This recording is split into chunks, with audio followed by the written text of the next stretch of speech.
नमस्कार दोस्तों, स्वागत है आपका साक्षी की आवाज चैनल में।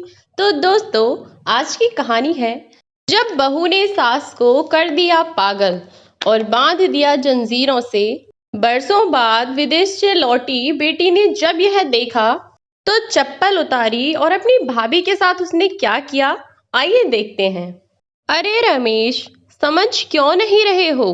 तुम्हारी माँ पागल हो चुकी है। इससे पहले कि वह मुझे या मेरे बच्चों को नुकसान पहुंचाए, उसे पागल खाने भेज देते हैं।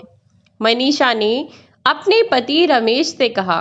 रमेश बोला, ठीक है मनीषा, इस बारे में कल बात करते हैं।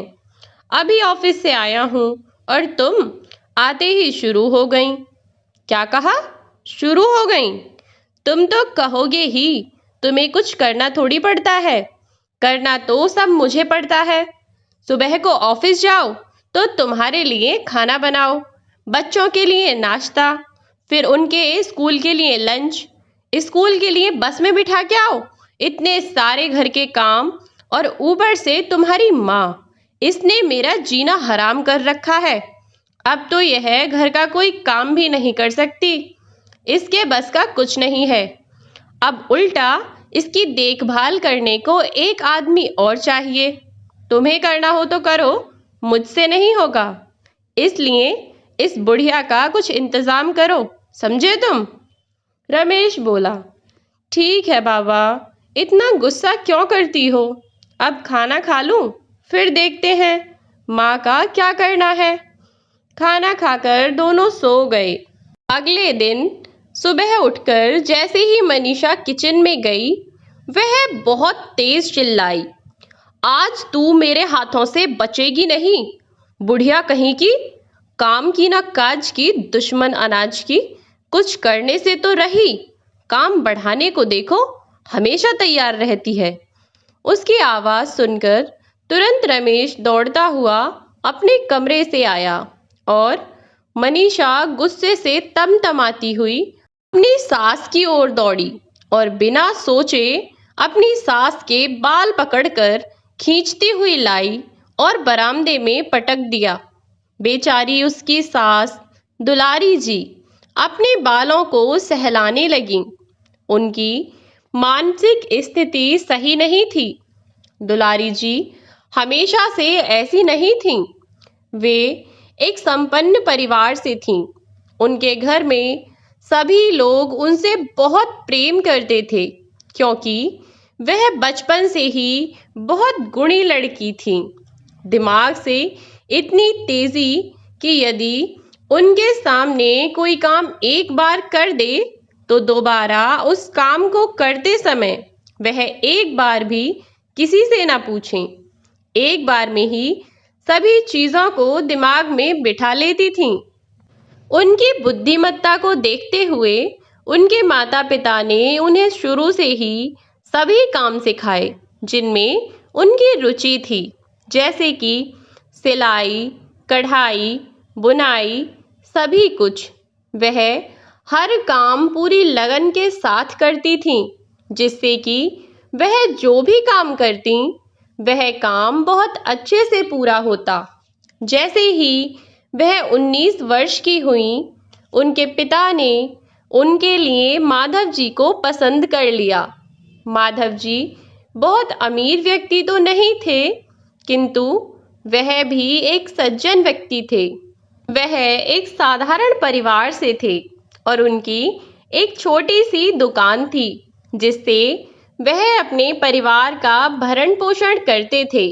किंतु उनके सरल स्वभाव और शालीनता को देखते हुए दुलारी जी के माता पिता ने अपनी बेटी की शादी उनके साथ संपन्न करा दी। शादी के बाद दुलारी जी अपने हुनर के दम पर अपने पति के साथ कंधे से कंधा मिलाकर उनका साथ देने लगीं। जीवन में कितनी भी कठिनाई आई, उन्होंने हर परिस्थिति में अपने पति का साथ दिया।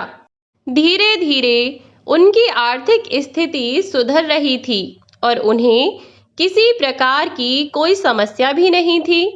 दुलारी जी का परिवार सुखी और संपन्न था। उनके दो बच्चे थे, एक बेटी और एक बेटा। बेटी का नाम शांति और बेटे का नाम रमेश था। दोनों ही पढ़ाई में काफ़ी अच्छे थे, किंतु समय का कुछ पता नहीं कि कब क्या हो जाए। सब कुछ अच्छा चल रहा था, किंतु एक दिन माधव जी की तबीयत खराब हो गई और उन्हें डॉक्टर के पास ले जाया गया। माधव जी को पता चला कि उनको ब्लड कैंसर है और वह इस संसार में कुछ ही दिन के मेहमान हैं। यह बात सुनकर माधव जी अंदर से टूट गए, किंतु उन्होंने यह बात किसी को भी नहीं बताने का निश्चय किया, क्योंकि वह जानते थे कि यदि उन्होंने इस बारे में अभी किसी से कुछ कहा तो दुलारी जी भी पूरी तरह टूट जाएंगी। अब तक शांति भी ग्रेजुएशन कर चुकी थी। माधव जी ने शांति की शादी का फैसला किया। उन्होंने शांति के लिए अमीर परिवार में रिश्ता देखा। लड़का अमीर होने के साथ साथ सरकारी भी था। शांति की शादी होने के बाद एक दिन माधव जी की तबीयत फिर से खराब हो गई। अब की बार दुलारी जी खुद माधव जी को लेकर डॉक्टर के पास गईं। जब माधव जी बेहोश थे, दुलारी जी ने जाकर डॉक्टर से बात की, जिससे उन्हें सारी सच्चाई पता चल गई।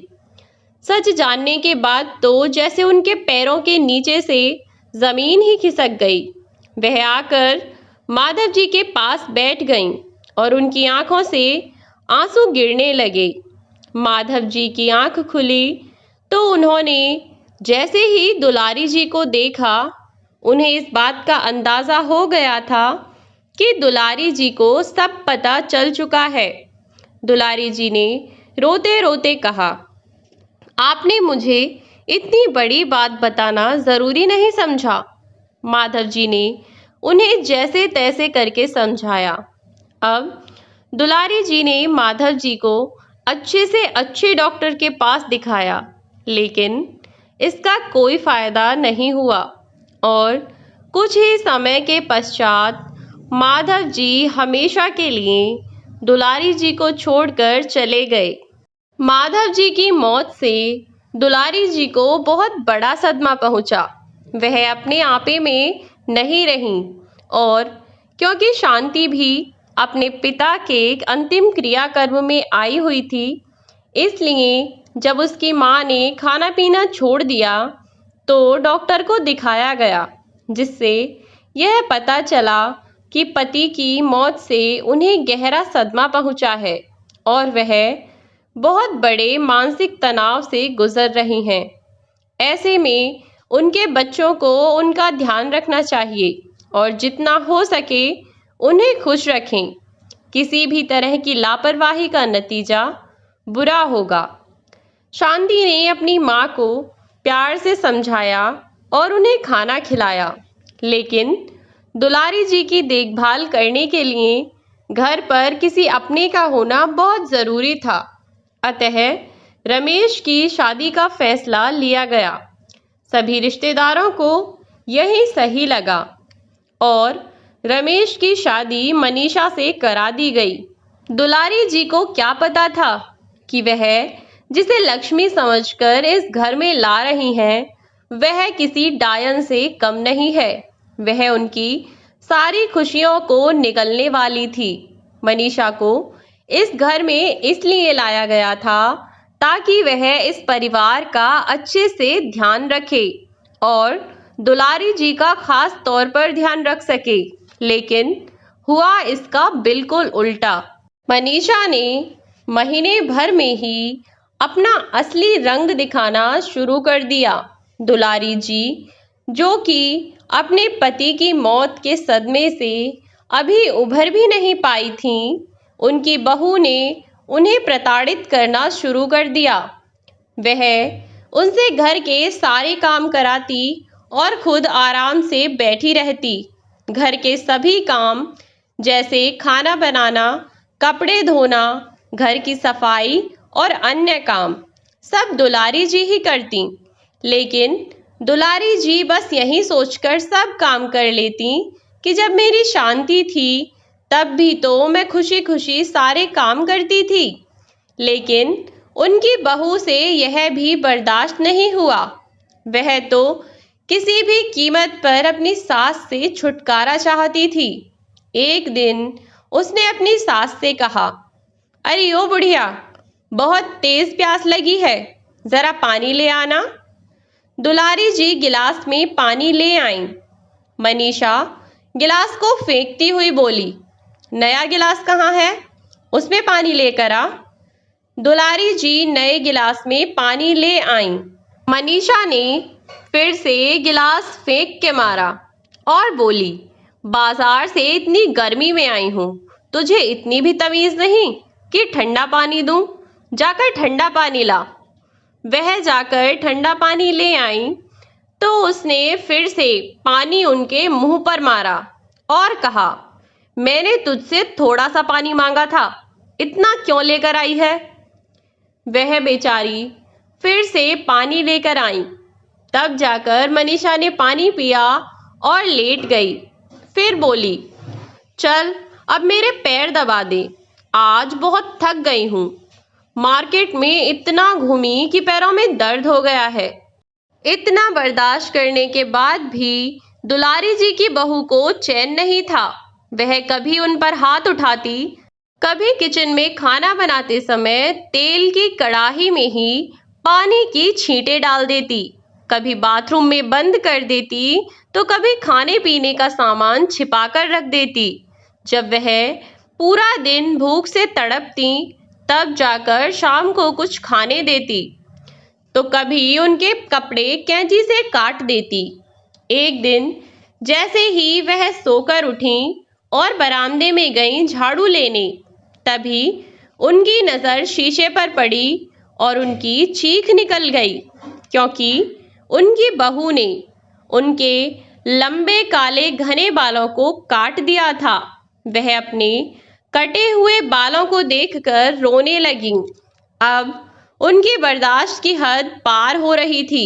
जैसे कि डॉक्टर ने पहले भी कहा था कि उन्हें किसी भी प्रकार का मानसिक तनाव न दिया जाए, और यहाँ तो वह कितना कुछ झेल रही थीं, जिसके कारण दिन प्रतिदिन उनकी तबीयत बिगड़ती चली गई। और आज वह इस स्थिति में है कि लोग उन्हें पागल कहते हैं।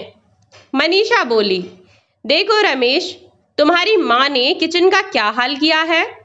रमेश किचन में गया तो देखा सारे बर्तन इधर उधर पड़े हुए थे, किचन का सारा सामान फैला हुआ था। उसने आकर अपनी माँ से पूछा, माँ, किचन में यह सब क्यों फैला दिया? वह डरते डरते बोली, खाना, मुझे खाना दो, भूख लगी है। रमेश ने मनीषा से कहा, मनीषा, तुमने माँ को खाना नहीं दिया? वह बोली, कौन देता इन्हें खाना? मैं अपने बच्चों को इनके पास तो नहीं भेजती खाना लेकर, उन्हें कुछ कर दिया तो खुद ही इनका खाना दे दिया करो। मैं तो ना खुद जाऊंगी इनके पास और ना ही अपने बच्चों को भेजूंगी। रमेश ने अपनी माँ को उठाकर खाट पर पहुंचा दिया कि तभी उसकी पत्नी आई और अपनी सास को खींचते हुए कमरे में ले जाकर बंद कर दिया। थोड़ी देर बाद शांति का फोन आया। उसने अपने भाई से बात की और अपनी माँ का हाल चाल पूछा। रमेश ने कह दिया, सब ठीक है। शांति तो अपनी माँ से बहुत प्यार करती थी, लेकिन वह कॉल पर अपनी माँ से बात करना तो चाहती थी, लेकिन दुलारी देवी जी को सुनाई देना कुछ कम हो गया था। इसलिए वह अपने भाई और भाभी से ही अपनी माँ का हाल चाल जान लिया करती। शांति ने अपने भाई से कहा, भाई, आपके लिए एक सरप्राइज है, कल तक आपके पास पहुंच जाएगा। रमेश के बहुत पूछने पर भी उसने इस बारे में कुछ नहीं बताया। रमेश ने सोचा शायद कोई गिफ्ट भेजा होगा। रमेश शांति से बात करके ऑफिस के लिए तैयार होने लगा कि तभी बाहर से छोटू दौड़ता हुआ आया और बोला, रमेश भैया, बाहर जाकर देखो दुलारी काकी ने क्या किया। रमेश दौड़कर बाहर गया तो देखा कि चूरन चटनी बेचने वाले भैया की साइकिल नीचे गिरी हुई है और दुलारी जी उसके पास में खड़ी होकर ताली बजा रही थीं। उसने आगे बढ़कर साइकिल वाले की मदद की और उसे कुछ पैसे देकर भेज दिया। अपनी माँ को घर के अंदर लाकर वह बोला, मनीषा, तुमने तो माँ को अंदर बंद किया था ना, फिर यह बाहर कैसे पहुंची? मनीषा बोली, मुझे क्या पता, मैंने तो खुद बंद किया था। मैंने तो तुमसे पहले ही कहा था कि इन्हें पागल खाने भेज दो, लेकिन तुम मेरी कहाँ सुनते हो। अब झेलो। रमेश ने कहा, शायद तुम सही कह रही हो। मैं कल ही पागल खाने में कॉल करके पूछता हूँ। तब तक तुम इन्हें अंदर ही बंद रखना। मनीषा को तो थोड़ी सी परमिशन चाहिए थी। वह तो वैसे भी अपनी सास की जिंदगी जहन्नुम बनाना चाहती थी। वह जानवरों को बांधने वाली जंजीर लेकर आई और अपनी सास को बांधते हुए बोली, बस अब 1-2 दिन और, फिर तो मैं आज़ाद हो जाऊंगी तुझसे। और वैसे भी अब तो तू मेरे किसी काम की नहीं रही। जब तक ठीक थी तो मुझे बिस्तर से नीचे पैर रखने की भी ज़रूरत नहीं थी, पर अब तू मेरे किसी काम की नहीं। उधर विदेश में बैठे बैठे इतने लंबे समय से शांति अपनी माँ से मिलना चाह रही थी और आखिरकार उसके पति संजय को ऑफिस से छुट्टी मिल गई। वह अपनी माँ से मिलने के लिए बहुत बेचैन थी, बहुत उत्सुक भी थी। उसके चेहरे पर खुशी साफ झलक रही थी। बैग में सामान पैक करती हुई वह बोली, संजय, हम जो कल साड़ियाँ लेकर आए थे माँ के लिए, वह कहाँ हैं? मैं रख लेती हूँ, कभी जल्दी जल्दी में भूल जाऊँ। फिर खुद ही बोली, हे भगवान, मैं कितनी बुद्धू हूँ। अभी परसों ही माँ के लिए कितना सामान लिया था और सब यहीं छोड़ जाती। मिंकू, बेटा, नानी का सामान तो लाना। मिंकू बोला, मम्मी, कहाँ रखा है? बेटा, वहीं कपबोर्ड में है। मिंकू सामान ले आया और बोला, मम्मी, नानी का सारा सामान याद से रख लेना, कहीं कुछ भूल जाओ। वे सारा सामान पैक करके तैयार बैठे, क्योंकि उन्हें अगली सुबह ही निकलना था। अगले दिन शांति अपने पति संजय और बेटे मिंकू के साथ अपने देश अपनी माँ से मिलने के लिए निकल पड़े। इधर रमेश और मनीषा ने भी पागल खाने में फ़ोन करके पूछ लिया था। मनीषा ने किचन से खाने की थाली इतनी दूर से ही लगभग फेंकी, जिससे कि सारा खाना फैल गया। रमेश ने देखा तो मनीषा बोली, देखो रमेश, मैंने थाली में खाना करके दिया था, पर तुम्हारी माँ, उन्होंने ज़मीन पर गिरा लिया और देखो कैसे चाट चाट कर खा रही हैं। रमेश बोला, बस मनीषा, थोड़ी बहुत देर और, किसी भी समय गाड़ी आती होगी माँ को लेने के लिए। उधर फ्लाइट में बैठी शांति के बाजू वाली सीट पर जो महिला बैठी थी, वह भी काफ़ी घुलने मिलने वाली थी और शांति तो थी ही बातूनी। वह रास्ते भर उस महिला से अपनी माँ की ही बात करती आई। आपको पता है आंटी जी, मेरी माँ को हर काम आता है। सिलाई, कढ़ाई, बुनाई, खाना बनाना, घर के काम तो वह कर ही लेती हैं। साथ ही छोटे छोटे बच्चों को ट्यूशन भी पढ़ा देती हैं। और पापड़ बनाना, अचार बनाना, गाना गाना, ढोलक बजाना, मेरी माँ को सब कुछ आता है। अच्छा, तुम्हारी माँ इतनी बूढ़ी है? उस महिला ने चौंकते हुए कहा। शांति बोली, हाँ आंटी जी, अगर कभी मौका लगे तो हमारे घर ज़रूर आइएगा। ज़्यादा दूर नहीं है, पास ही गांव है। बात बात में कब रास्ता कट गया पता ही नहीं चला। ये लोग अपने देश पहुंच चुके थे।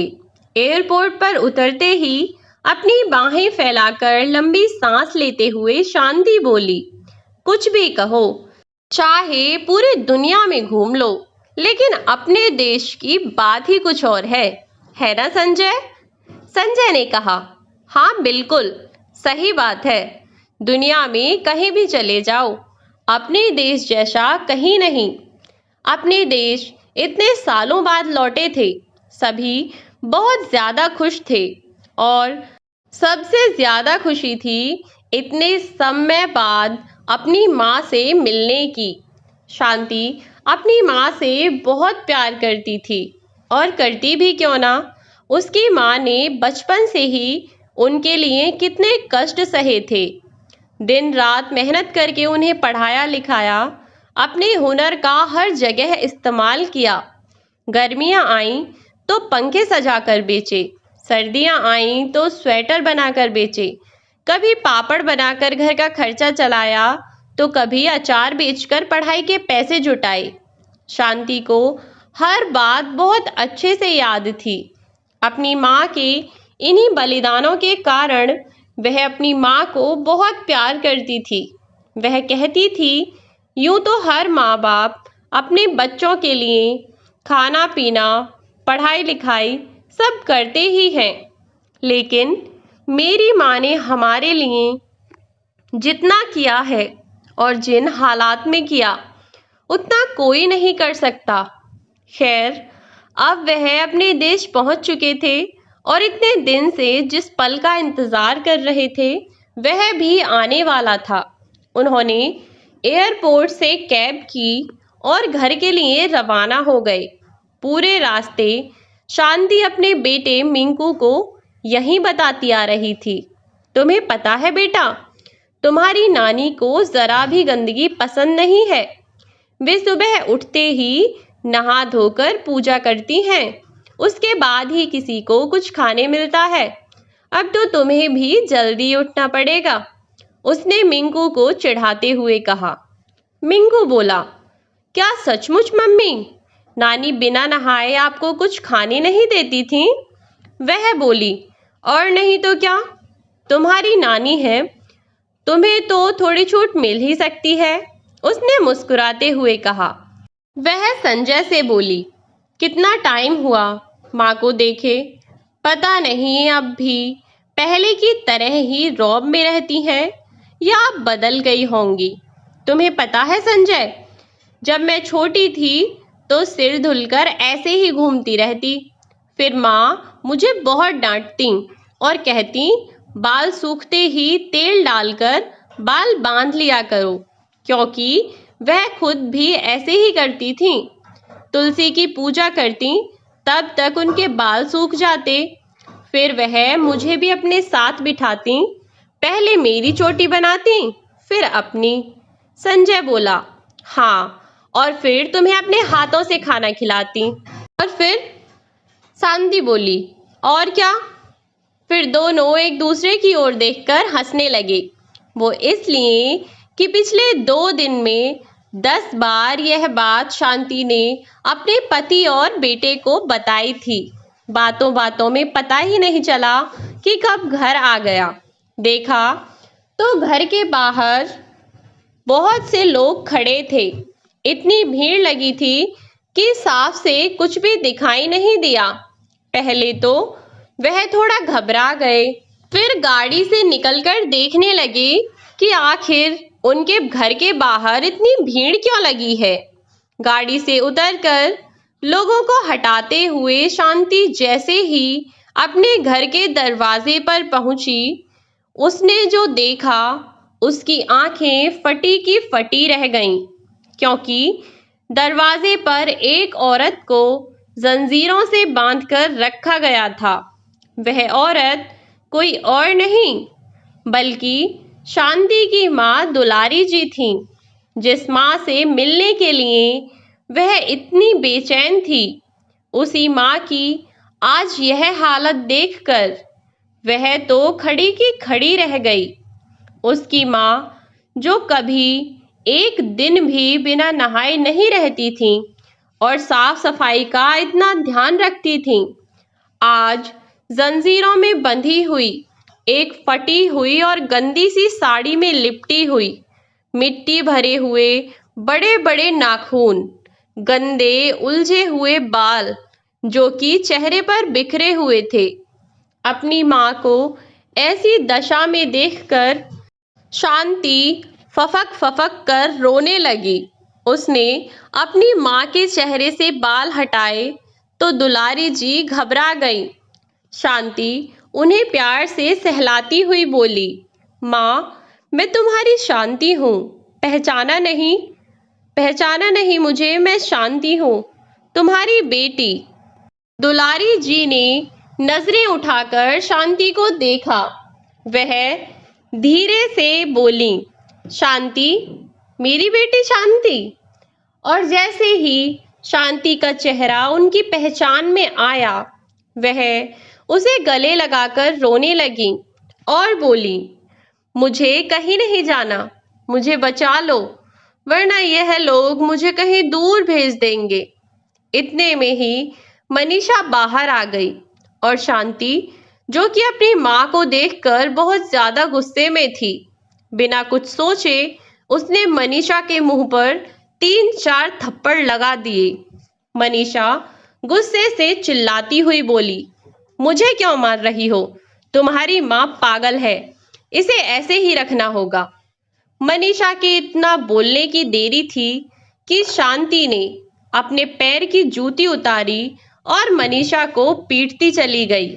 जब उसने मनीषा को खूब मारा तो पड़ोसियों ने आकर बीच बचाव किया और शांति को मनीषा से अलग किया। इतना पिटने के बाद मनीषा की हिम्मत नहीं थी कि वह एक भी शब्द बोलती।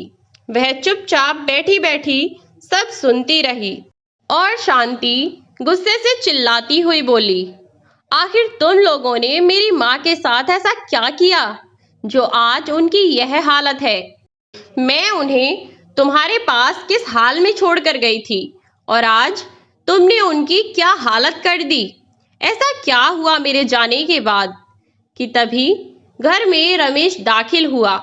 उसे शांति के बारे में पता नहीं था। वह अंदर घुसता हुआ बोला, मनीषा, अब तुम निश्चिंत रहो, थोड़ी ही देर में पागल खाने से 2 लोग आकर माँ को पकड़कर ले जाएंगे, उसके बाद तुम निश्चिंत रहना। शांति ने अपने भाई के मुंह से इतनी बात सुनी और वहां रखा डंडा उठाया और अपने भाई पर बरस पड़ी। उसने एक न सुनी और उस डंडे से उसे तब तक मारती रही जब तक कि वह गिर न गया। शांति ने रमेश और मनीषा दोनों को पीट पीट कर बुरी हालत कर दी थी। वह बोली, आखिर तुम दोनों ने माँ के साथ ऐसा क्या किया? मैं तुम दोनों को छोड़ूंगी नहीं। आज ही तुम दोनों पर मेंटली हैरेसमेंट का केस करूंगी। अगर मैंने भी कोर्ट के चक्कर लगाते लगाते तुम्हारी चप्पल न घिसवा दी तो मेरा नाम भी शांति नहीं। उसने अपनी माँ को उठाया, जंजीरों को अलग कर अपनी माँ को अंदर ले गई और उन्हें नहलाकर उनके बाल धुले, हाथ पैर साफ किए और जो नई साड़ी वह उनके लिए लाई थी, वह साड़ी उसने उन्हें पहनाई। शांति के बेटे और पति संजय दोनों ही अपनी नानी और अपनी सास की सेवा करने में शांति की पूरी मदद कर रहे थे। शांति ने अपनी माँ के बालों को पूंछा और सिर में तेल डालने लगी। इतने में ही पड़ोसन विमला आंटी आ गईं। शांति ने उनसे पूछा, आंटी, ऐसा क्या हुआ जो आज माँ की यह हालत हो गई? विमला जी ने सब बताया कि किस तरह मनीषा दुलारी जी को टॉर्चर किया करती और रमेश के सामने बड़ी भली बनने का नाटक करती। शांति ने मन बना लिया था कि वह अपने भाई भाभी को नहीं छोड़ेगी। उसने अपनी माँ को तैयार किया और उसी दिन अपने भाई भाभी पर मेंटली हैरेसमेंट का केस कर दिया। कुछ दिन वह वहीं रही और अपनी माँ की सेवा की, क्योंकि उसने भाई और भाभी पर केस कर दिया था। इसलिए उसके भाई भाभी माँ के पैरों में गिड़गिड़ाने लगे और माफ़ी मांगने लगे। लेकिन दुलारी जी इस हालत में नहीं थीं। उल्टा वह तो मनीषा से बहुत डरती थीं। शांति ने दोनों को धुतकार कर भगा दिया और बोली, तुम्हारा अब से मेरी माँ से कोई मतलब नहीं है। वह अपनी माँ को लेकर अपने साथ चली गई और अच्छे डॉक्टर के पास उनका इलाज करवाया। देखते ही देखते उनकी हालत में सुधार होने लगा था। शांति का पति संजय और बेटा मिंकू दोनों ही अपनी सास और नानी का पूरा ख्याल रखते। अगर संजय और शांति को किसी काम से जाना होता तो मिंकू अपनी नानी की दवाई और खाने के टाइम का पूरा ध्यान रखता और संजय भी अपनी माँ की तरह उनकी देखभाल करते। जल्द ही वह समय भी आ गया जब उनकी मेहनत रंग लाई और दुलारी जी पूरी तरह से ठीक हो गईं। अब से अपनी बेटी शांति के साथ उसी के घर में रहने लगी।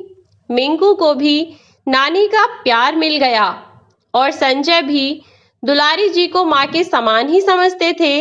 इसलिए वह भी बहुत खुश थे और सब खुशी खुशी रहने लगे। दोस्तों, अगर कहानी अच्छी लगी हो तो वीडियो को लाइक करना ना भूलें, जिससे हमें भी थोड़ा सा मोटिवेशन मिलता रहे। चैनल को सब्सक्राइब कर दें ताकि ऐसी ही नई नई कहानियाँ आपको मिलती रहें। मिलते हैं नई वीडियो में एक अनोखी और नई कहानी के साथ। तब तक के लिए बाय बाय दोस्तों, अपना ख्याल रखें।